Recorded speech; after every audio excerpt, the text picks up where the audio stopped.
Hello everyone, welcome to Sony Academy online classes. Myself Subhan Kuntal will teach you next topic of your science, that is agriculture management, or you can say crop management. Clear? तो आज हम क्या करने वाले हैं, आज हम basically जैसे हमें प्रीवियस लेक्चर में हम लोगों ने एग्रीकल्चरल प्रैक्टिसेस के बारे में पढ़ा था, किस तरह से हम लोगों को पहले प्लाइंग करनी है, उसके बाद हमें सोइंग करनी है, फिर इरिगेशन, फिर एडिंग फर्टिलाइजर्स एंड मैन्योर, उसके बाद फिर हमें वो हार्वेस्टिंग और यू कैन से फिर उसके बाद थ्रेसिंग, देन स्टोरेज। हमने ये सारे एग्रीकल्चरल प्रैक्टिसेस हमने we have did in the last previous class. Clear? Now in this class basically we'll do a difference between main terms. जैसे कि हमारा फर्स्ट है differentiate between fertilizer and manure. Fertilizer मैंने आपको लास्ट प्रीवियस क्लास में भी बताया था कि these are inorganic salts और these are man-made salts जो कि हमारी फैक्ट्रीज में बनाए जाते हैं. लेकिन मैं आपको बता दूं manure जो कि हमारे फैक्ट्रीज में नहीं बनाए जाते, these are man-made और you can say these are being prepared in the fields. Clear? उनके लिए हमें क्या चाहिए, जैसे कि हमारा काउ डंग्स हैं, कंपोस्ट पिट है, जिनके द्वारा हम मैन्योर तैयार कर देते हैं. तो हमारा फर्स्ट डिफरेंस क्या है कि these are man made inorganic salts जो कि फैक्ट्री में बनाए जाते हैं और इनऑर्गेनिक सॉल्ट्स होते हैं. बेसिकली इनऑर्गेनिक सॉल्ट्स क्या होते हैं, जिनके अंदर हमारे कार्बन कंपाउंड्स बिल्कुल भी नहीं और यू कैन से थोड़े बहुत कार्बन कंपाउंड्स उनमें पाए जाते हैं.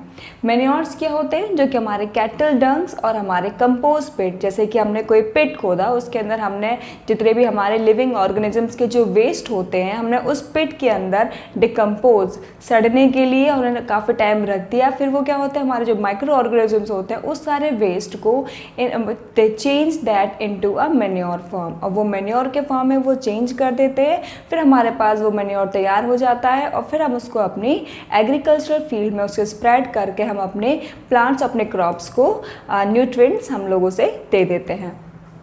सेकेंड क्या है कि मैंने आपको बताया ही था कि जस्ट कि फर्टिलाइज़र जो है हमारे फैक्ट्री में बनाए जाते हैं, ये हमारे फील्ड्स में पिट्स के अंदर प्रिपेयर्ड किए जाते हैं. नेक्स्ट, हमारा जो फर्टिलाइज़र है वो हमारे जो सॉइल है उसके लिए ह्यूमस ऐड नहीं करते हैं. ह्यूमस जैसे कि हमारे जो नेचुरल तरीके से जो हमारे उसकी न्यूट्रिएंट्स उसको रिच करते हैं वो हमारे फर्टिलाइज़र्स नहीं करते हैं. हालांकि हमारे मैन्योर्स हमारे सॉइल के अंदर वो ह्यूमस ऐड करते हैं.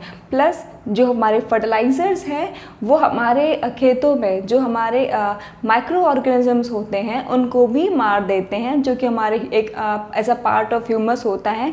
लेकिन मैन्योर्स वो हमारे लिए काफ़ी हेल्पफुल है. ऐसे माइक्रो ऑर्गेनिजम्स जो हमारे सॉइल की स्वतः ही फर्टिलिटी को इंक्रीज़ करते हैं, उनको वो और बढ़ाता है, ऐसे माइक्रो ऑर्गेनिजम्स को, जो कि फर्टिलाइज़र्स नहीं करते हैं. क्लियर?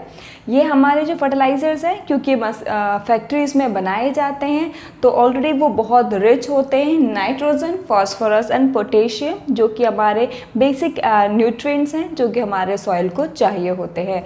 लेकिन ये हमारे नेचुरल तरीके से बनाए जाते हैं, इनको हम खुद इनमें ऐड नहीं करते, ये नेचुरल तरीके से बनते हैं. तो इनके अंदर रिलेटिवली बात करें फर्टिलाइजर्स के, इनके अंदर वो कॉम्पोजिशन थोड़ा सा कम पाया जाता है. ठीक है, I hope you have understood difference between fertilisers and manures.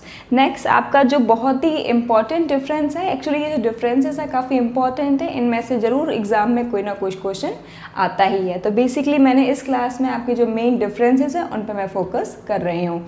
Second हमारा डिफरेंस है ट्रेडिशनल फार्मिंग मैथड्स और सेकेंड आपका है मॉडर्न फार्मिंग मैथड्स. ट्रेडिशनल का मतलब ही आप समझ लीजिए, ट्रेडिशनल का मतलब होता है कि हम ऐसे तरीके जो हम बहुत पुराने टाइम से यूज़ करते आ रहे हैं या हमारे एंसेस्टर्स जो तरीका इस्तेमाल करते हुए आ रहे हैं, पुराने तरीके जो हम इस्तेमाल करते हैं उनको हम ट्रेडिशनल मेथड्स कहते हैं. हमारे जो मॉडर्न फार्मिंग मेथड्स हैं ये हमारे नए तरीके जो हम खेतों में इस्तेमाल करते हैं उनको हम कहते हैं मॉडर्न फार्मिंग मेथड्स. तो बेसिकली हम दोनों के डिफरेंसेस के बारे में पढ़ेंगे कि डिफरेंसेस क्या हैं. हमारा फर्स्ट है हमारा यूज़ मैन्योर एंड कंपोस्ट. जो हमारे ट्रेडिशनल जो जहाँ पर हमारे पुराने तरीके इस्तेमाल किए जाते हैं वहाँ पे हम फर्टिलाइज़र अपने क्रॉप में या अपने फील्ड्स में ना ऐड करके हम क्या ऐड करते हैं, मैन्योर एंड कंपोस्ट। लेकिन मॉडर्न फार्मिंग मेथड जो इस्तेमाल करते हैं उनमें क्या इस्तेमाल किया जाता है, फर्टिलाइज़र इस्तेमाल किया जाता है।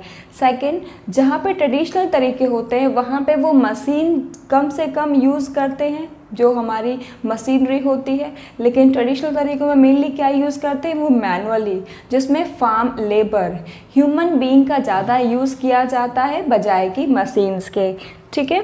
और हमारे क्या है, जो ट्रेडिशनल मेथड जो होते हैं वो बेसिकली किस पर डिपेंडेंट होते हैं, mainly they are dependent on seasonal rainfall, कि रेनफॉल होगी तो उसे इरिगेट करेंगे, उसके बाद क्या होगा, तो उसी के बाद हमारा क्या होगा, क्रॉप को हम प्रोड्यूस करेंगे।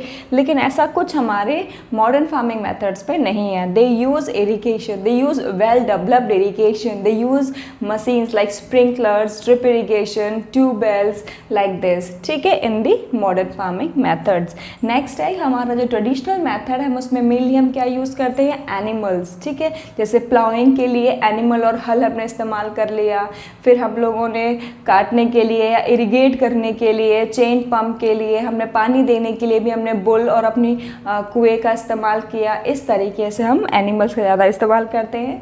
हालांकि जो ट्रेडिशनल तरीके से जो हम क्रॉप प्रोड्यूस करते हैं उनमें जो प्रोडक्शन होता है वो काफ़ी कम होता है comparatively if I compare to modern farming methods. ठीक है, लेकिन एक चीज़ है जो कि हमारे ट्रेडिशनल मेथड में आता है, that is they produces high quality grains. क्यों? क्योंकि हमारे इसके अंदर मैन्योर और कंपोस्ट इस्तेमाल करते हैं, जिसके अंदर हमारे जो केमिकल्स होते हैं वो हमारे क्रॉप में, हमारे ग्रेन्स में नहीं आते हैं, तो हम उनको हाई क्वालिटी में उनको कंसिडर करते हैं। हमारे जो ये मॉडर्न फार्मिंग मेथड्स हैं इनके अंदर बेसिकली ट्रैक्टर्स, मशीन इस्तेमाल की जाती हैं, स्प्रिंकलर्स, ड्रिप इरिगेशन इस्तेमाल किया जाता है मॉडर्न फार्मिंग मेथड्स में। इनमें प्रोडक्शन काफ़ी होता है और इसके अंदर जो हमारे जो प्रोडक्शन होता है, क्रॉप जो होती है वो काफ़ी कैसी होती है, they are consider in the less quality. क्यों? क्योंकि इनके अंदर बहुत सारे केमिकल्स होते हैं, जैसे कि हमारे NPK वो सीधे सीधे हमारे ग्रेन्स, हमारे क्रॉप्स पे वो आते हैं। क्लियर? तो इस तरीके से क्या होता है कि हमारा ये ये हमारा डिफरेंशिएट बिटवीन कंप्लीट होता है between traditional farming methods and the modern farming methods. तो आपका ये लास्ट टॉपिक हार्वेस्ट फेस्टिवल मैं आपको एक्सप्लेन करती हूँ। First I will explain you what you mean by harvest, the process of cutting and gathering of crops. You can say the gathering of ripened crop जो होता है that is known as harvest. लेकिन जिस तरह से हम लोगों ने क्रॉप को कट कर दिया, सो गैदर्ड कर लिया है, हमारे पास we have a lot of grains in lot of ripened crop in front of eyes of farmers. तो इस तरीके से जिनके पास बहुत सारा क्रॉप रहता है, they have did a lot of hard work for the whole year. तो इस तरीके जो वो एनुअल सेलिब्रेशन करते हैं after this long hard work, तो उसको हार्वेस्ट फेस्टिवल्स के रूप में सेलिब्रेट करते हैं।